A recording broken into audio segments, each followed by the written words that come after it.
Muy buenas tardes, soy Peter Dimopoulos, Sports Scientist de WIMU. La siguiente ponencia de esta tarde tiene como protagonista a María Reina. Recientemente, María se ha doctorado en Ciencias del Deporte y en la actualidad es coordinadora del área de preparación física de la cantera de Cáceres Basket, siendo la preparadora física de su filial en Liga EBA. Además, también es preparadora física en las selecciones nacionales de España. Recordad que cualquier pregunta que tengáis la podéis anotar en el chat y María la resuelve al finalizar su ponencia. Os dejo con la ponencia titulada Cuantificación de la carga externa e interna durante el entrenamiento y la competición en baloncesto femenino. Hola a todos, mi nombre es María Reina. En primer lugar, agradecer a toda la familia de WIMU el poder estar hoy aquí contándoos un poco mi experiencia con este tipo de dispositivos. Estos dispositivos comencé a usarlos hace en torno a 5 años, cuando recogí una serie de datos para mi trabajo fin de máster. Y estos últimos 4 años he estado desarrollando mi proyecto de tesis doctoral, que he defendido hace pocas semanas. Y esto me ha dado la oportunidad de usar este tipo de dispositivos en muchas recogidas de datos y trabajar con muchos equipos diferentes.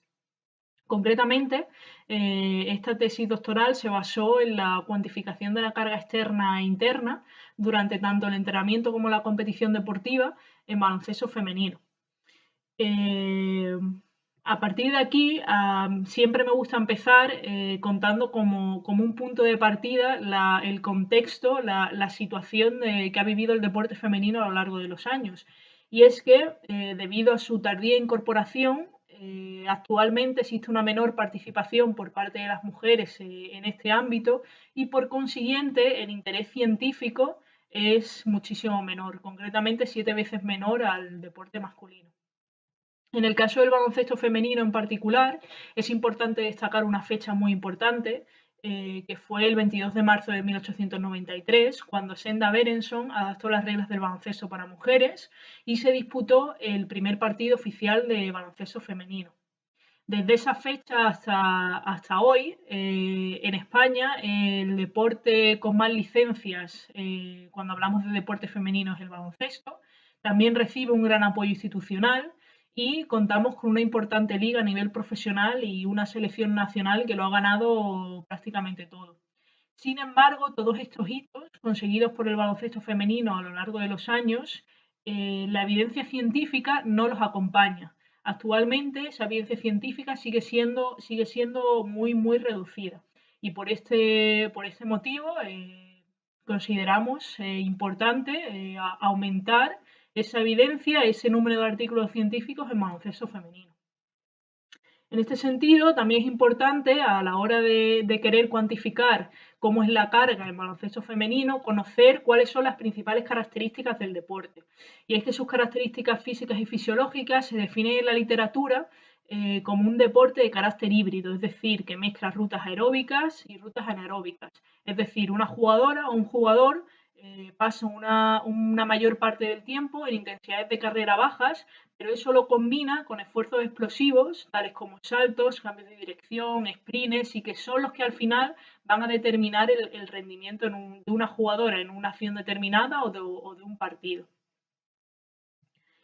En la literatura encontramos dos tipos principales de cuantificación de carga: la cuantificación de la carga externa y la cuantificación de la carga interna. La carga externa es la carga provocada por una tarea de entrenamiento o un partido y que es soportada por una jugadora.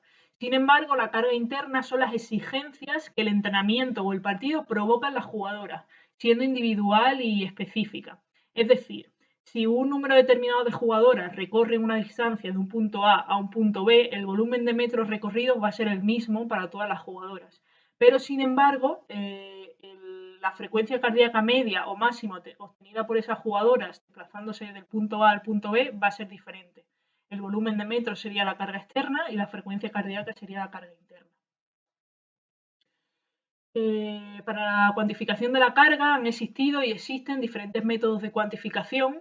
Uno de los más estudiados a lo largo de los años ha sido el Time Motion Analysis, que consiste en el análisis de vídeo, en colocar una serie de cámaras alrededor de la cancha y capturar una serie de movimientos para luego a través de un software poder definir diferentes valores de distancias recorridas, saltos, etc. En la actualidad se encuentra muy en auge el uso de dispositivos GPS, principalmente en deportes outdoor, en deportes de exterior, donde a partir de la señal satélite podemos posicionar al jugador en la cancha y controlar y saber a la velocidad a la que se desplaza. ¿Qué es lo que ocurre en deportes de interior? En deportes indoor como el baloncesto, que esta señal satélite se ve muy afectada por las instalaciones, lo cual no es una medida muy fiable. Por ese motivo, se utilizan a día de hoy para este tipo de deporte dispositivos inerciales que a través de una serie de dispositivos incluidos en ese dispositivo, como pueden ser acelerómetros, giroscopios, magnetómetros, consiguen darnos una serie de parámetros que nos ayudan a cuantificar la carga en interior. Además, también podemos acompañarlo con un sistema de antenas que se coloca alrededor del campo y crean un sistema de posicionamiento local que hace lo que conseguimos con los GPS y los satélites en exterior, pudiendo obtener también valores de distancia y velocidad. Por último, también para la cuantificación de carga ha sido comúnmente utilizado hojas de registro, como puede ser esta que os pongo aquí abajo a la derecha, que es la hoja de registro SIATE, que veremos en uno de los artículos publicados y que valora en función del tipo de tarea, de cómo es la tarea de entrenamiento, le da unos valores mayores o menores de carga. En el caso de la cuantificación de carga interna, la más utilizada ha sido el uso de la frecuencia cardíaca, ya sea a nivel medio, máximo o porcentaje.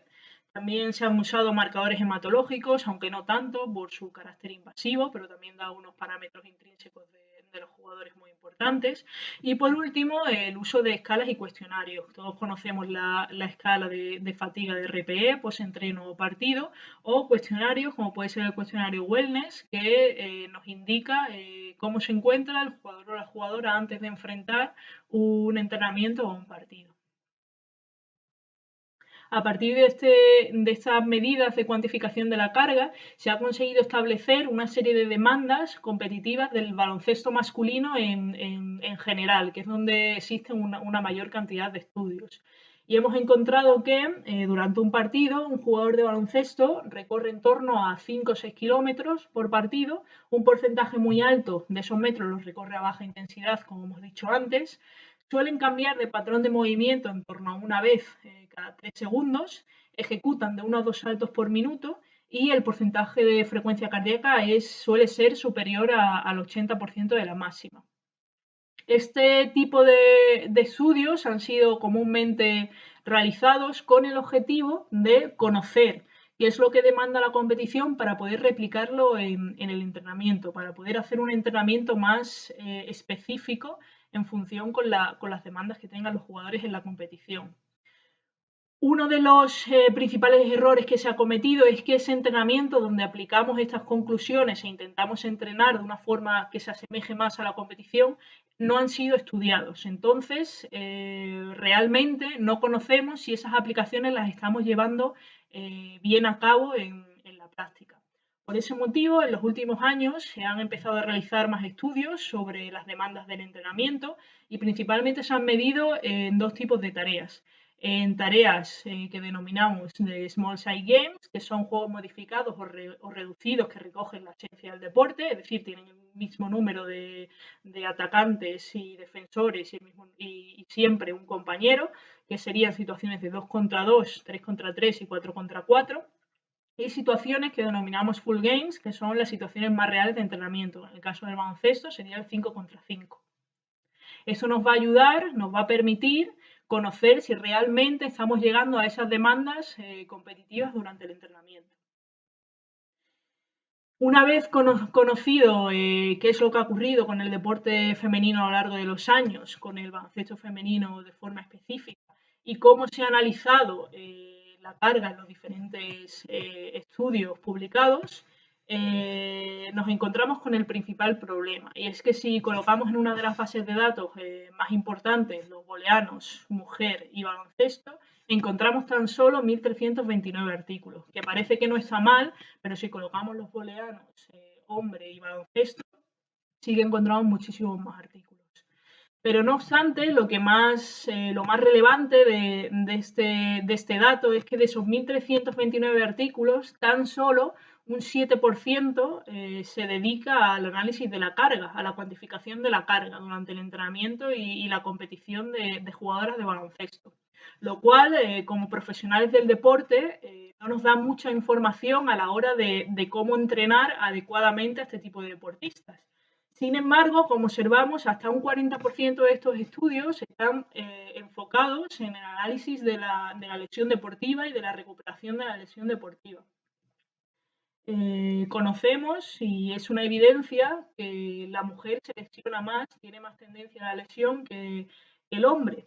Pero como profesionales del deporte nos tenemos que preguntar si podemos hacer algo durante el entrenamiento que nos permita o que provoque que estas jugadoras se lesionen menos. Y bajo mi punto de vista es necesario aumentar el número de estudios científicos en relación a la cuantificación de su carga, en relación a cómo se desplaza, a las exigencias que les provoca la competición para poder trasladarlo al entrenamiento y realizar un entrenamiento más eficaz, más individual y más específico a este tipo de población. En este sentido, nos planteamos 4 objetivos principales. En primer lugar, mostrar el nivel de evidencia científica sobre el baloncesto femenino. En segundo lugar, conocer los distintos instrumentos empleados para la cuantificación de la carga. En tercer lugar, analizar y cuantificar la carga soportada por las jugadoras durante la competición deportiva. Y por último, y para mí lo más importante, que es analizar las diferencias existentes entre el entrenamiento y la competición deportiva, que es lo que se ha hecho menos hasta ahora.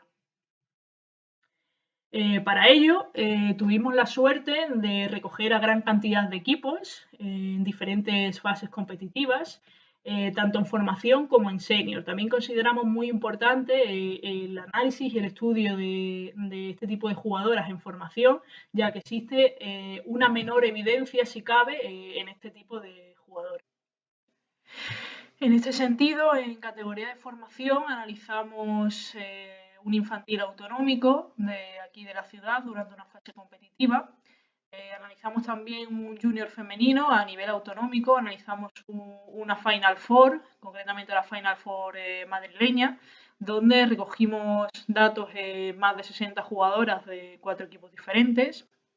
Y por último, en junior a nivel nacional, a nivel de selección autonómica, durante la competición de un campeonato de España. Por parte de la categoría senior, tuvimos la suerte de poder registrar datos tanto en baloncesto senior amateur como en baloncesto senior profesional.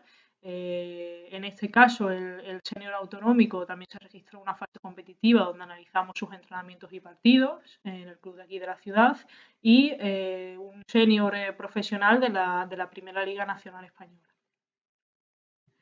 Para la recogida de estos datos, cada jugadora se equipó con una banda de frecuencia cardíaca Garmin y un dispositivo inercial WIMU. Estos datos fueron a su vez analizados a partir de su software S-Pro y también tuvimos la suerte en algunos de los estudios de contar con un sistema de posicionamiento local a través de la configuración de diferentes antenas en el campo que nos permitía observar en tiempo real diferentes variables durante el entrenamiento y el partido, además de poder observar, como veis en pantalla, cómo se distribuían y cómo se movían las jugadoras en la cancha. Una vez conocido esto, voy a pasar a desarrollaros los principales artículos publicados en el marco de esta tesis doctoral. En primer lugar, en función del objetivo 1, que fue mostrar el nivel de evidencia científica sobre el baloncesto femenino, publicamos una revisión sistemática donde analizamos diferentes artículos que cuantificaban la carga, ya fuese en entrenamiento o en competición deportiva en baloncesto femenino.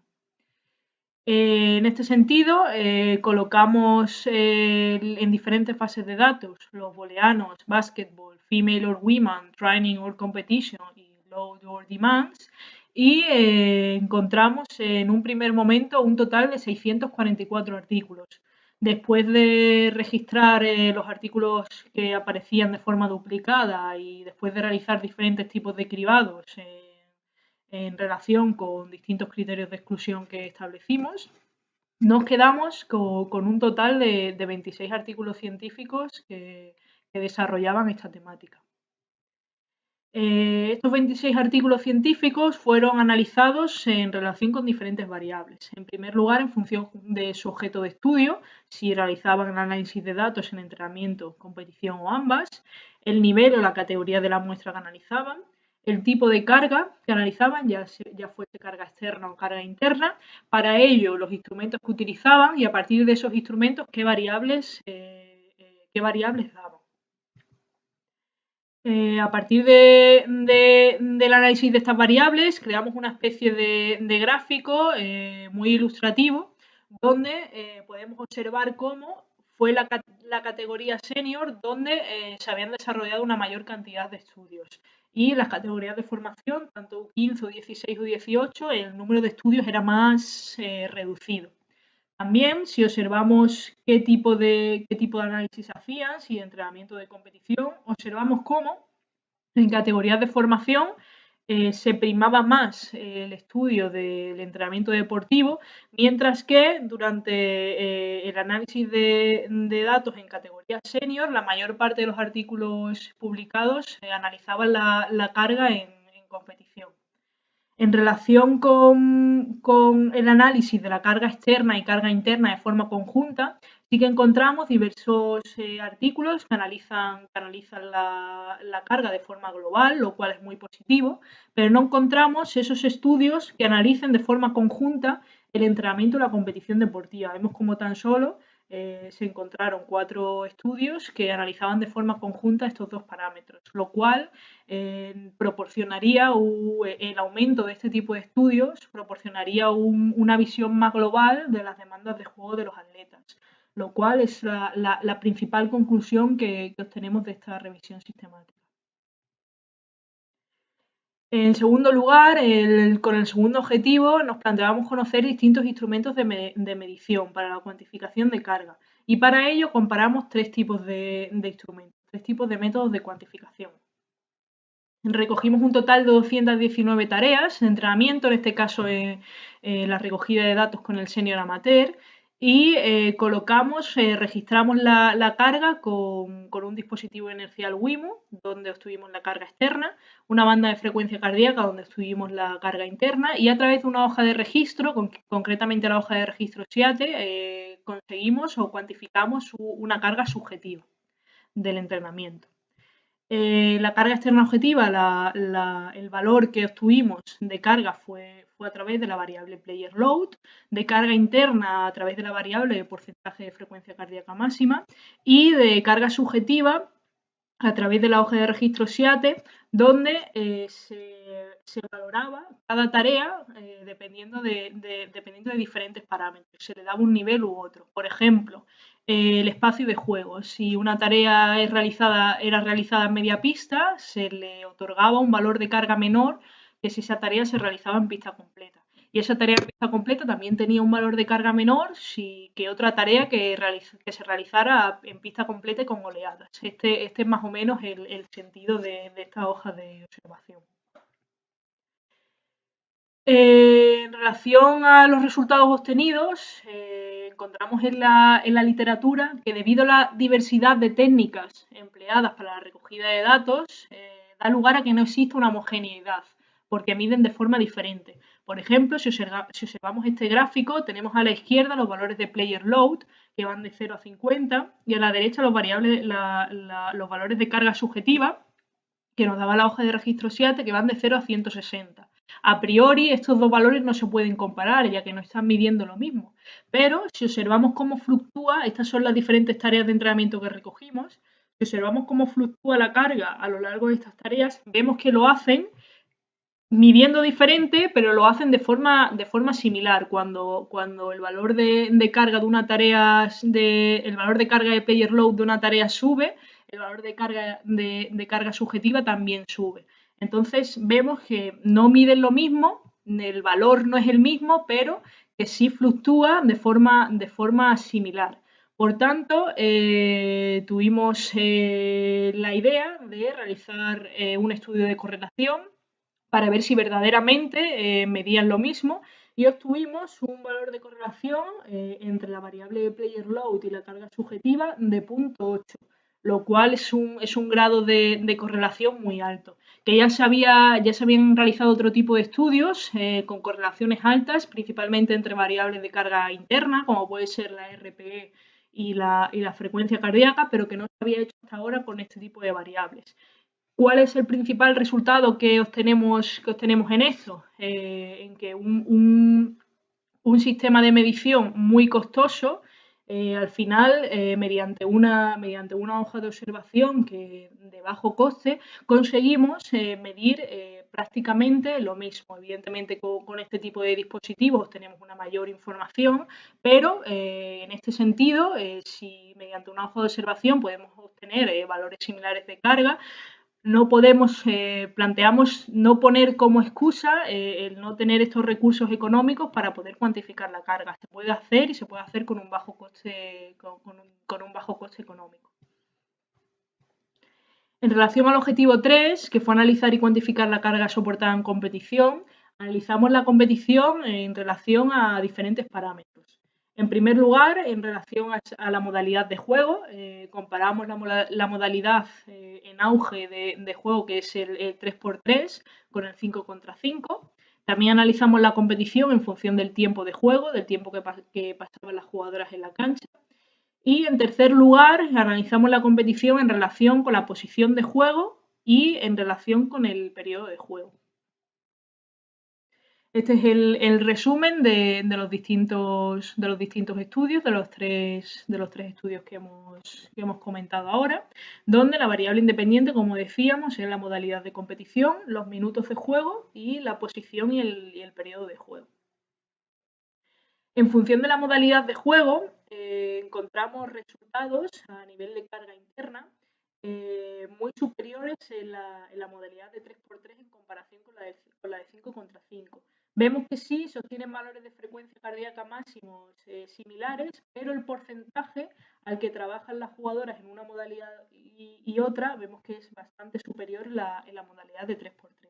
También lo podemos observar aquí abajo, donde la mayor cantidad de tiempo que pasan las jugadoras en zona 6, en porcentajes superiores al 90%, es muchísimo mayor en el 3x3 comparado con el 5 contra 5, que se distribuye de una forma más homogénea. En el caso de las variables de carga externa, obtuvimos un mayor número de impactos y saltos por minuto en la modalidad de 3x3 en comparación con la modalidad de 5 contra 5. No ocurrió lo mismo en el caso de los pasos por minuto, que sí que fueron superiores, aunque no significativamente en la modalidad del 5 contra 5, principalmente debido al mayor espacio de juego. Atendiendo al tiempo de juego, encontramos en la literatura que se dividen a los jugadores en jugadores importantes, que son aquellos que juegan un mayor número de minutos, y jugadores menos importantes, que son los que juegan un menor número de minutos. En este caso, nosotros hicimos una división de 4 tipos de jugadoras, aquellas que jugaban de 1 a 10 minutos, de 10 a 20, de 20 a 30 y de 30 a 40. En este sentido, observamos que en todas las variables, ya sea de distancia, sprints, impactos, saltos o player load, vemos cómo aumenta la carga de forma progresiva a lo largo de los minutos en la cancha, pero observamos como a partir del minuto 30 ese aumento no es tan progresivo y decae levemente. Esto quiere decir que a partir del minuto 30 de juego de la jugadora se produce una bajada en su rendimiento final. Esto también lo podemos observar de una forma más concreta si estudiamos las variables por minuto, porque estas son acumulativas. Por ejemplo, si observamos la distancia explosiva recorrida por minuto por parte de las jugadoras, observamos cómo las jugadoras que juegan de 1 a 20 minutos son las que más distancia explosiva por minuto recorren. ¿Qué quiere decir esto? Que principalmente las jugadoras menos importantes o los jugadores menos importantes se les asigna roles específicos que principalmente implican una mayor intensidad en sus acciones, principalmente a nivel defensivo. Cuando los entrenadores sacan a este tipo de jugadores y jugadoras a cancha, es con un rol, como digo, específico de defender a un jugador, de cambiar el tipo de defensa, pasar a una defensa más presionante, y esto provoca que los pocos minutos que este tipo de jugadoras están en cancha lo hagan a una mayor intensidad. Además, que también tienen una menor fatiga acumulada y pueden ser capaces de realizar esto y no bajar su rendimiento como ocurre con aquellas jugadoras con más de 30 minutos en pista. En relación al puesto y al periodo de juego, encontramos valores muy variables en relación a los puestos específicos de juego, pero principalmente se pudo observar que tanto jugadoras en posiciones de base y alero, en posiciones exteriores, tienden a cubrir más distancias y hacerlo a más intensidad, mientras que las jugadoras interiores tienen una intervención más limitada en el juego. Esto va a ser muy importante a la hora de entrenar de forma diferente a este tipo de jugadoras. En relación con el periodo de juego, encontramos en la literatura que existe una tendencia clara a la realización de acciones a una mayor intensidad en la primera parte. Pero en este caso, en esta investigación, que fue en la recogida de datos de la Final Four, donde la mayor parte de los partidos se decidían al final y tenían finales de partido ajustados, observamos cómo las jugadoras sí eran capaces de realizar acciones a una mayor intensidad en los minutos finales, donde la competición les exigía un mayor compromiso a nivel físico y donde evidentemente decidían el resultado final del partido. Lo cual también es muy importante a la hora de entrenar este tipo de acciones en jugadoras que han acumulado ya una gran cantidad de fatiga.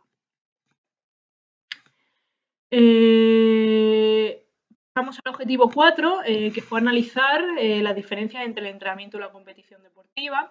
Esto lo realizamos en relación con las situaciones reducidas de juego. En el primer estudio publicado analizamos la carga dividiendo el entrenamiento en Small Side Games, como decíamos antes, y Full Games, y esto lo comparamos con la competición.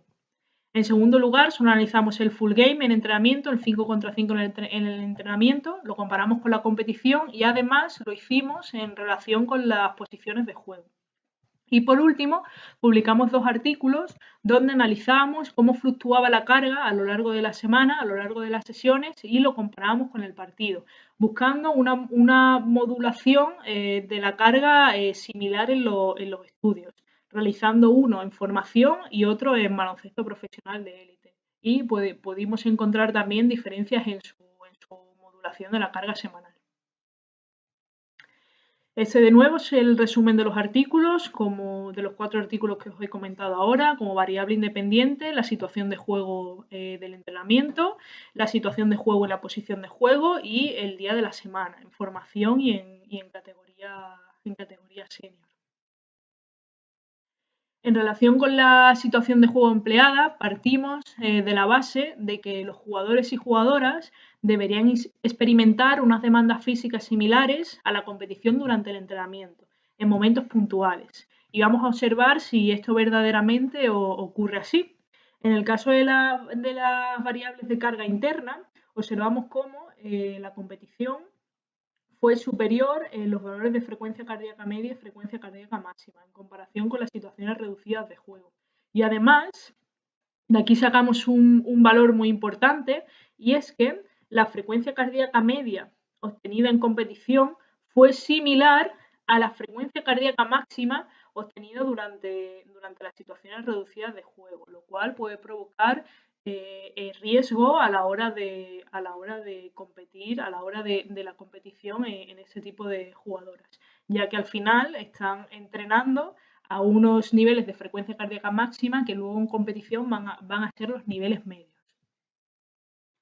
En relación con las variables de carga externa, encontramos un mayor número de saltos y pasos por minuto durante la competición en comparación con las situaciones de juego, tanto Small Side Game como Full Game, y no encontramos lo mismo en el número de impactos, donde, aunque no fue significativo, fueron superiores en las situaciones de Small Side Games. Esto puede ser posible debido a, como decíamos antes, en la modalidad de 3x3, al tener un espacio de juego más reducido y un menor número de jugadoras, provoca un mayor contacto entre ellas, un mayor número de acciones que podría provocar a la realización, a la ejecución de un mayor número de impactos.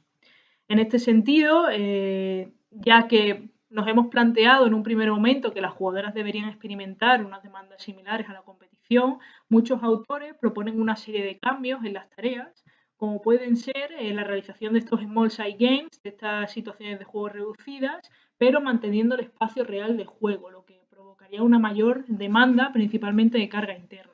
Por otro lado, en el caso de tareas de full games, autores proponen la realización de partidos lo más reales posibles durante el entrenamiento con ausencia de paradas, principalmente debidas a correcciones. Y esto incrementaría también las cargas de trabajo. Atendiendo al puesto específico, realizando este mismo análisis entre tareas de full game de 5 contra 5 con la competición oficial, no encontramos tampoco que en ningún momento el entrenamiento fuese más exigente o similar a la competición. La competición siempre fue más exigente, a excepción, de nuevo, del número de impactos, como ha ocurrido antes, y también quería hacer hincapié a la variable de saltos por minuto, que fue superior durante la competición en comparación con el entrenamiento, pero que, por ejemplo, si observamos la posición de alero, sí que, aunque no fue significativo, obtenieron unos valores un poco superiores en entrenamiento en relación a la competición. Señalo esta variable porque me parece importante a la hora de comentaros ahora los próximos estudios publicados. Por último, en relación al orden semanal de las sesiones, en categoría de formación, no encontramos que la carga de las diferentes variables fluctuase o se modulara de una forma similar. Y eso es muy importante, como proponen Vargas y colaboradores, y es que la carga de entrenamiento debe ser modulada siempre con el objetivo de enfrentar a la competición en las mejores condiciones posibles. Esto no lo observamos en esta categoría, viendo cómo sí que se puede obtener durante la semana, por ejemplo, en el caso de Player Load, un volumen de carga similar a la de la competición, puede ocurrir también muy similar en el número de pasos, pero sí observamos la variable a nivel de intensidad, a nivel de ponderada al minuto, observamos como si la competición fue la condición más exigente. Al final sí que encontramos un volumen similar de carga durante los entrenamientos, pero no ocurría lo mismo a nivel de intensidad. Y en segundo lugar, me gustaría comentar la variable de saltos y saltos por minuto, como he dicho antes, que quería comentar, y es que en este caso sí que encontramos que el número de saltos ejecutados por las jugadoras fue muchísimo menor durante el partido en comparación con el entrenamiento. ¿A qué consideramos que puede ser debido? Pues principalmente al uso de tareas específicas que impliquen un mayor número de saltos. ¿Qué puede ser esto? Pues tareas, por ejemplo, de volumen de tiro o con objetivo de mejorar el rebote ofensivo, el rebote defensivo, donde provoquemos en las jugadoras un mayor número de saltos, que a priori sería innecesario porque no son los que va a demandar la competición. En el caso del baloncesto profesional, del análisis en baloncesto profesional, sí que encontramos una modulación de carga similar en las diferentes variables. Por ejemplo, observamos a nivel de carga de player load como la primera sesión semanal posterior a entrenamientos el volumen es más bajo, esto aumenta en la segunda sesión de entrenamiento y vuelve a bajar en la siguiente sesión de entrenamiento previo a partido. El volumen, la modulación del volumen a priori es correcta, pero si observamos a nivel de intensidad, también llegaríamos a la competición en las mejores condiciones posibles, porque a nivel de intensidad va aumentando progresivamente durante la semana. El volumen se modula, pero la intensidad siempre va en aumento a través de la semana para llegar a la competición en la mejor posición, en la mejor exigencia posible. En este caso ocurre lo mismo que en categoría de formación con el número de saltos y saltos por minuto, siendo muchísimo menor y significativamente menor durante la competición deportiva. Para terminar, me gustaría definir una serie de conclusiones y aplicaciones prácticas que me gustaría que os llevarais para casa. Y es que principalmente como conclusiones generales se ha demostrado que existe una escasa producción científica sobre carga soportada en baloncesto femenino. Se ha demostrado también la existencia de métodos fiables de cuantificación de carga de bajo coste.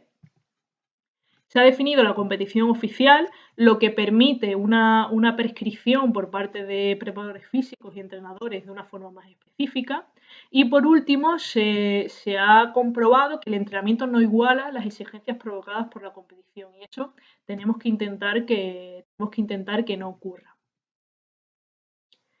En relación al primer objetivo, una vez estudiada cómo se ha llevado a cabo la evidencia científica en baloncesto femenino, se propone que es importante aumentar esta producción científica en relación con el estudio del entrenamiento y la competición de forma conjunta. También sería importante realizar o aumentar la evidencia científica mediante estudios en categoría de formación para al final no tener que trasladar resultados obtenidos en baloncesto masculino de élite para niñas o jugadoras de baloncesto en formación, y también el uso de nuevas tecnologías sería muy importante a la hora de poder dar una evidencia científica mayor, una mayor cantidad de datos y resultados en este ámbito que es el baloncesto femenino.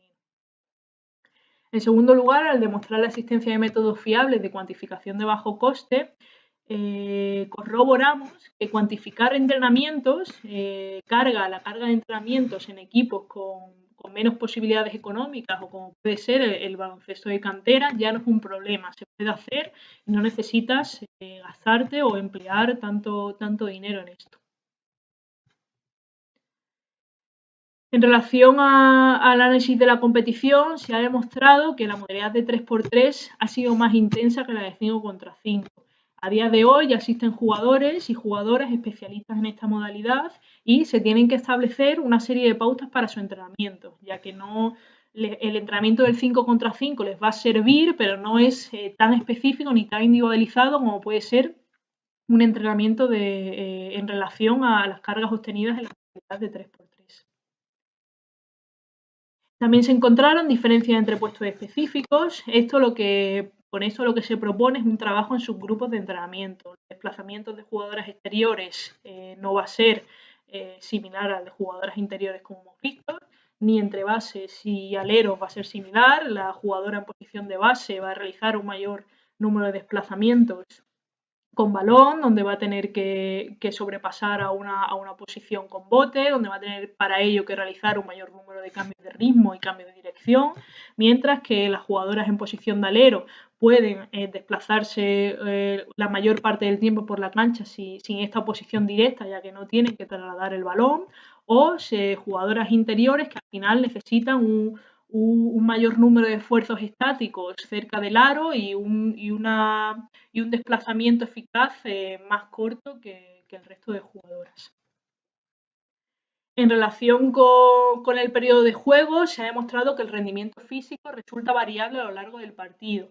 Por tanto, es importante también durante el entrenamiento trabajar en bloques. Hemos encontrado como resultado principal que en partidos con finales ajustados, la competición exige a las jugadoras unos esfuerzos más intensos en estos finales de partido, en fatiga, por lo que debemos intentar reproducir este tipo de situaciones también durante el entrenamiento.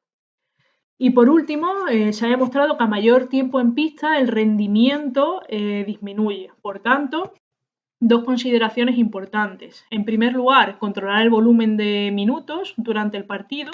Y si yo tengo una jugadora muy importante de la cual no quiero que disminuya su rendimiento al final del partido, debería entrar a disputar ese último cuarto con un número menor de 30 minutos en su casillero.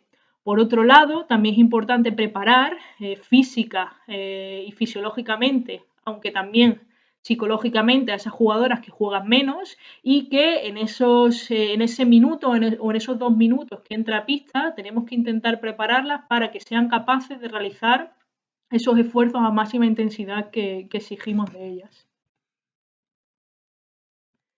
Por último, en relación a que el entrenamiento no igualó las exigencias provocadas por la competición, ni el uso de Small Side Games ni el uso de Full Game igualaron estas exigencias.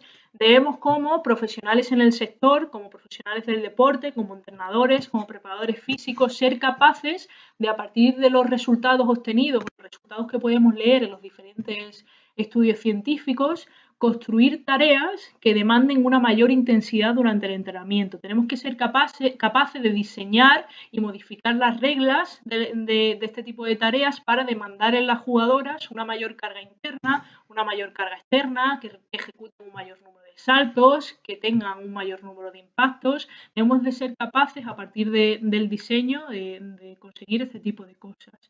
Esto puede ser modificando el terreno de juego, el espacio de juego empleado, modificando las reglas, estableciendo unos ratios de trabajo y descanso, principalmente los que ocurren durante la competición, pues saber si tenemos que trabajar en 3 oleadas o durante 40 segundos y descansar o tener un descanso activo de 10, este tipo de cosas. Además también de intentar trabajar en distintos umbrales de rendimiento o de carga o a nivel de frecuencia cardíaca, ser capaces de saber que con el diseño de este tipo de tareas consigo que esta jugadora llegue al umbral X. Creo que es la conclusión y la aplicación más importante en este tipo de estudios, el conseguir trasladar toda esta información al entrenamiento y además corroborar que esto se realiza de la mejor forma posible y que verdaderamente se usa y se está consiguiendo. Sin más, daros las gracias por vuestra atención y quedo a vuestra disposición para todo tipo de preguntas que deseen hacerme. También tenéis mi email por si tenéis alguna pregunta más extensa o queréis poneros en contacto conmigo. Muchísimas gracias.